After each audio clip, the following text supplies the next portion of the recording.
Hi, this is Kendra from Pencil and Pigment, and today I wanted to talk about journaling as it pertains to journaling that benefits artists and creators, not in the respect of art journals. Art journals are something completely different where you take a book and through art you do journaling, and I do have one of those. I will link this in the description box if you want to see the sketchbook tour. There is writing and things in amongst the art that I drew. And some of this you can see it better than others, but this is an art journal. I want to talk about journaling. So I do my journaling and I use the Moleskine Expanded. This is a 400-page ivory colored 70 GSM acid-free paper. You can get it in plain, ruled, dotted, or squared. A lot of people don't like this paper. It's very, very thin. I use big pens. This is the A5 size. So this measures, for the one that I use specifically, 8.5 by 5.5 inches. I will put that into the metric system for you other lovely folks that do that. But I was reminded that I have filled 2 of these. These are 400 pages. So here's 800 pages, and then I am almost, this week I will be halfway through. So I'm coming up on my 1,000 days of journaling every single day. I don't mind that this paper is super thin. You can kind of see, there's ghosting, there's bleeding. I don't mind it. I'm not doing any fancy inks. I do too much writing. So I go through 3 of these big pens a year, filling these pages, and I do the blank paper, and I write this way. I don't know why, but I do, and it's just something that I can choose how big or small. So I don't like really being constricted to lines.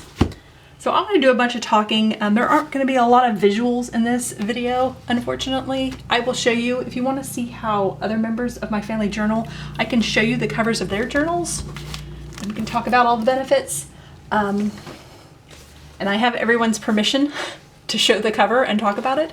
This is my husband's. This is a knockoff Traveler's. He got this through Amazon Prime for $12.50. And he likes gridded paper. So he's journaling his nutrition journey, and autoimmune diseases sometimes are like that. So that's how he likes his. Our eldest daughter, she is a very casual journaler. Hers is very situation specific. I will try and link where all these came from. I'm not sure. So she's currently doing teas. Herbal decaffeinated tea from around the world and journaling that. She really enjoys doing that. Our youngest daughter, she has the purple Bic pens. In case you didn't know, Bic makes purple, so we get 12 packs of those for her. And she does a page a day, and this is just a life page a day thing, and she really likes lined paper. So my eldest does blank along with me. We could choose what direction and what size we do. But she really likes filling in lines. She likes that structure.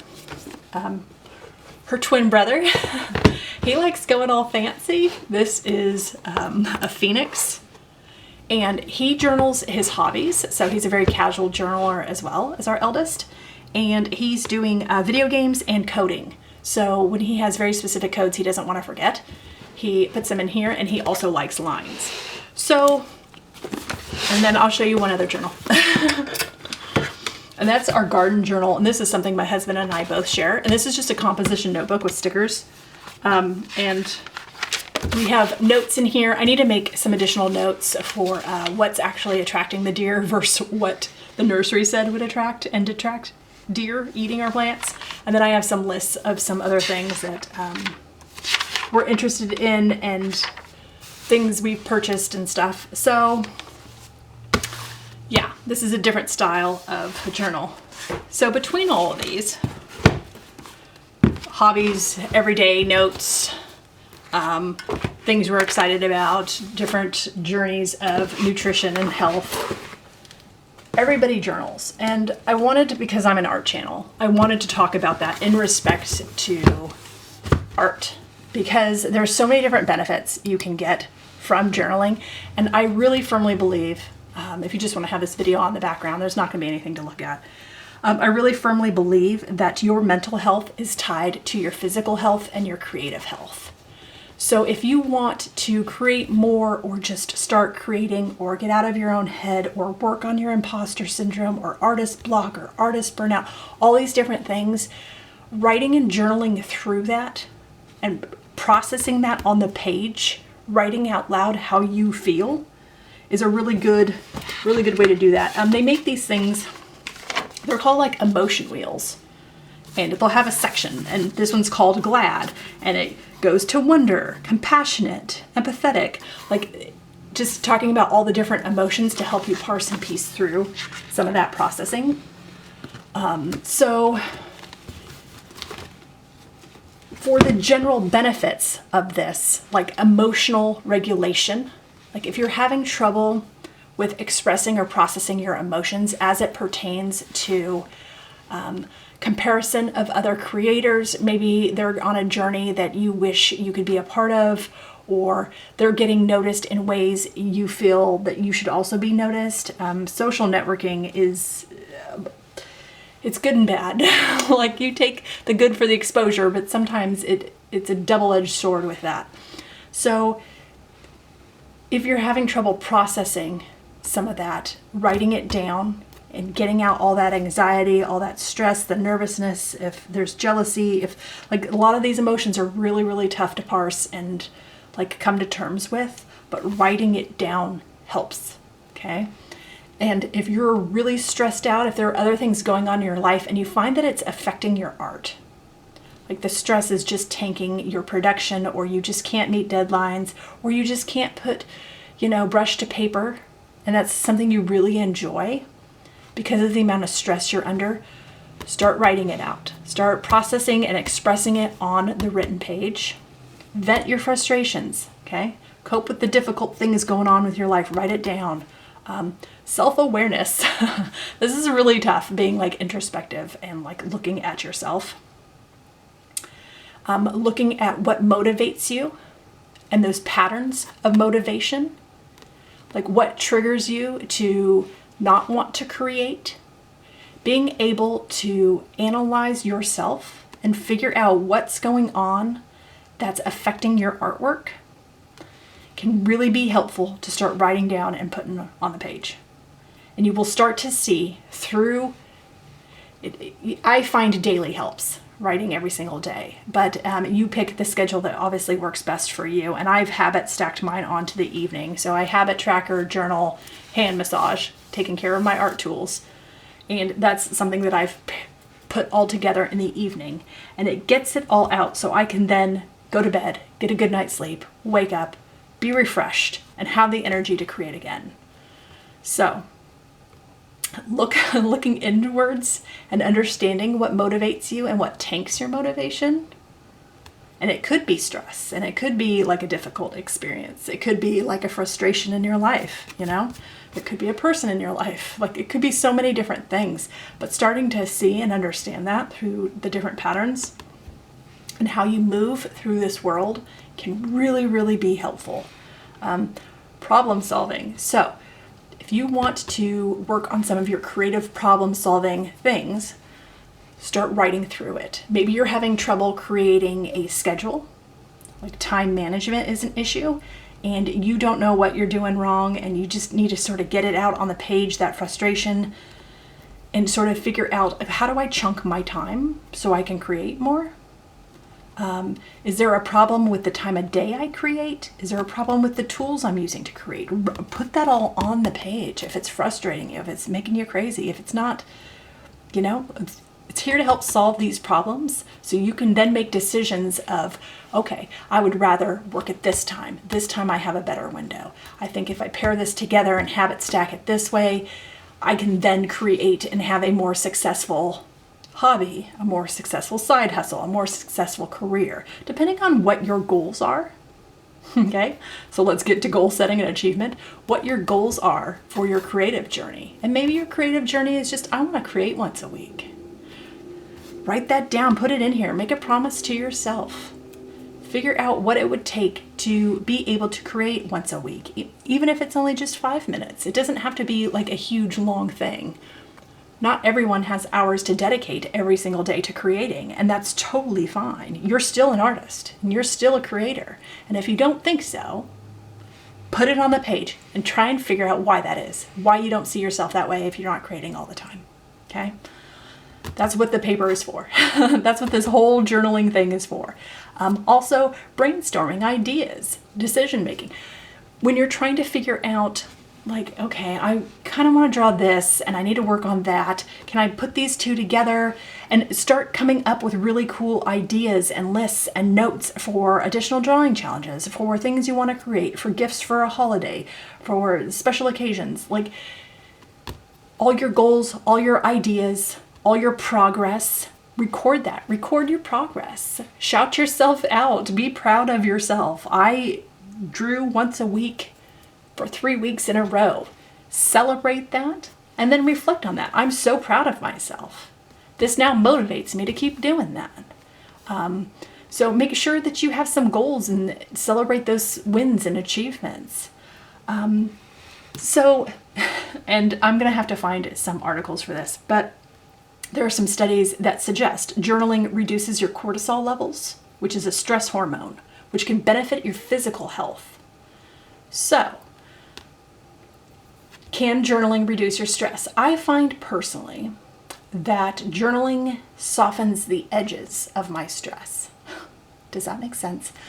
I still feel the stress. I have a lot of stressors in my life, things I can control, things I have no control over. And the things I have no control over is a really huge list. Again, we have autoimmune diseases in our house, and we're moving through the world with that. So there's a lot we can't control and I can't control.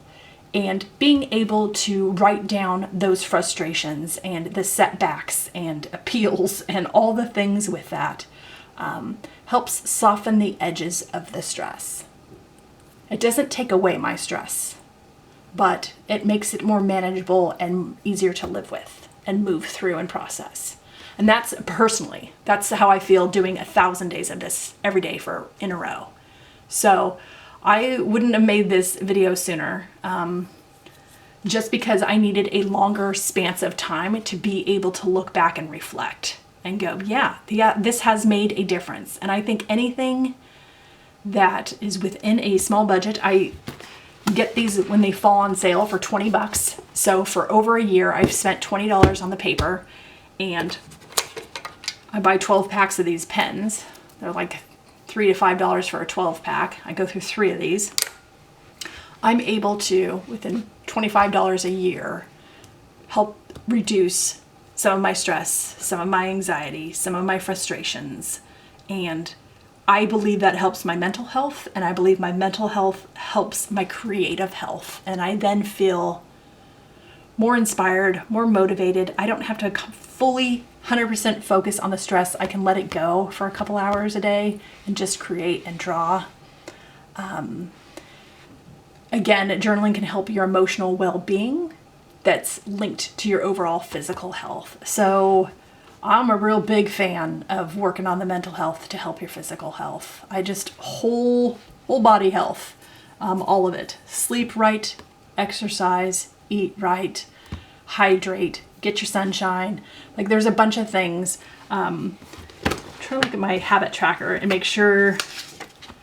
So I have a free printable, and I have drawn extra lines. This is what my habit tracker looks like. It's about traveler's size. So I have October. I had the days that there was sunshine, the sunshine I received. Exercising, there's an extra exercise. I haven't done any meditation this month. Extra cleaning, hydration and vitamins, extra money spent, games and meetings. Like there's just things I want to keep track of. And I built that into journaling. So before I can start my journal, I have to fill out my habit tracker. I've habit stacked those together. And then I can see overall patterns of how I'm feeling and how I'm doing with my health and my motivation and inspiration. So when we talk about creativity, like free-flowing writing can spark your creativity and help you generate new ideas. And all those new ideas lead to the inspiration, which leads to the motivation, which gets you back to where you want to be, which is creating. which is drawing, which is painting, which is weaving, which is whatever art form that you crave and love to do. And maybe you don't know what you like to do yet. So figure out, explore those thoughts, experiment with your language, and you can discover certain things that can help you combine this. So this is a blank page, and you don't have to, again, this is the art journal. This is something completely different. This doesn't have to be that.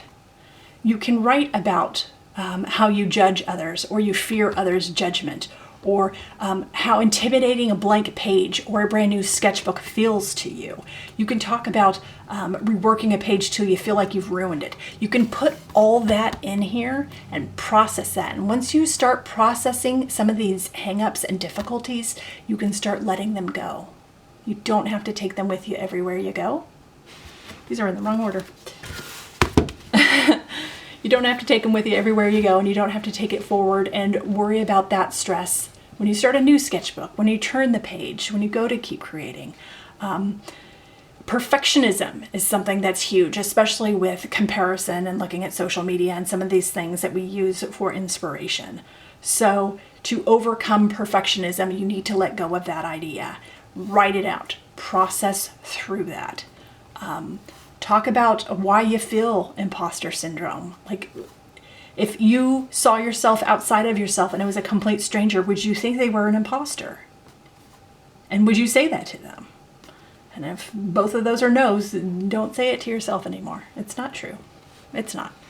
So, with the problem solving of some of the hangups of just getting started, of just completing that one drawing, of just getting out that good sketchbook. I bought a really good fancy sketchbook. It was on sale and I'm scared to use it. If that is something you have said, start writing it out, start processing it so you can get over it, so you can get it out. The only wasted sketchbook is the one you don't use. The only ruined sketchbook is the one that sits on your shelf so long that the sizing goes bad and you can no longer use it for wet media. Okay? Holding onto a sketchbook for a decade is only to the sketchbook's detriment. It's to your detriment. Just use it. Doesn't matter how much you spent. Doesn't matter what the cover looks like. Just start writing. Just start scribbling. Do nothing but warm-up exercises. I will link my warm-up exercise video. If you do nothing but swirls and scribbles, yes, congratulations. I am proud of you. I hope you are proud of you. Start writing through that. Combine some visuals with your writing to help you with ideas. So maybe your journaling has thumbnails for different compositions. You want to get into landscapes and you can't figure out where to stick the tree. So you have 5 thumbnails across the page that are, an inch or 2.5 centimeters by 2.5 centimeters. And start moving that tree around and make notes. I like how this looks to the right. I don't know why I like it asymmetrical. And start processing some of that. And through that, you can help find your style and start getting, more of that motivation to create, because you've seen it a bunch of different ways. So you're no longer intimidated by a huge blank page because you've already tried it 5 different ways in a thumbnail and you know which one you prefer. Okay. So there are different, and there's just so many different ways to use journaling to help your creativity. And maybe you just want to journal all the people that inspire you, or all the things that motivate you.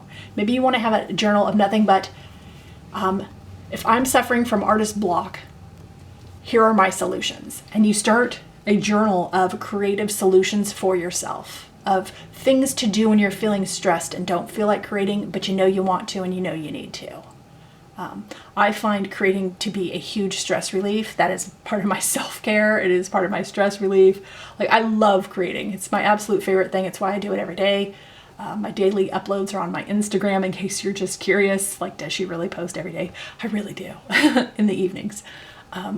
That's kind of how I keep track of what I'm doing and the supplies I've used and stuff over the years. So to be able to write it out and go, okay, I'm starting a new challenge, I'm starting a new sketchbook, I'm starting a new thing, and I'm excited and I'm nervous, and I know out of a 1-month challenge, there's going to be at least 5 I hate. It's like a thing. But I'm going to celebrate the other 25. If I've tried something new, I'm going to celebrate that. I'm going to congratulate myself. I personally get very stuck in the same topics and subject matter that I like to create month after month after month. So anytime I break out of that mold and I try something new, I celebrate that. That is a win for me. I will take the wins anywhere I can. And celebrating creative wins feels like an extra boon because I just love creating so much. So start writing, start building that confidence, boost your self-esteem by congratulating yourself over completing art projects. Okay? Foster your sense of accomplishment. And that will build your self-esteem and your confidence to keep going and keep creating. Document your growth. Talk about, hey, I filled this sketchbook such and such. Make all the details, like how many hours you put into it, all the supplies you used up, how much you spent. Document that. And then make a note, like at the end of your sketchbook, check back on page 1 or go to, the first page, and let's look at that sketchbook again.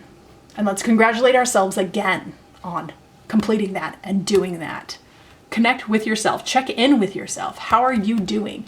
You can have tabs and page flags and all kinds of stuff if you're doing like a one-a-day thing through different months. If you know that the months where you don't get enough sun or where you live doesn't get enough sun and that lack of sunshine affects you, like affects your mood. It's like seasonal depression disorder. It's like called SAD or something. I'll write down the name of it. If that's something that affects, make sure you have check-ins with yourself. Did you buy a vitamin D light bulb?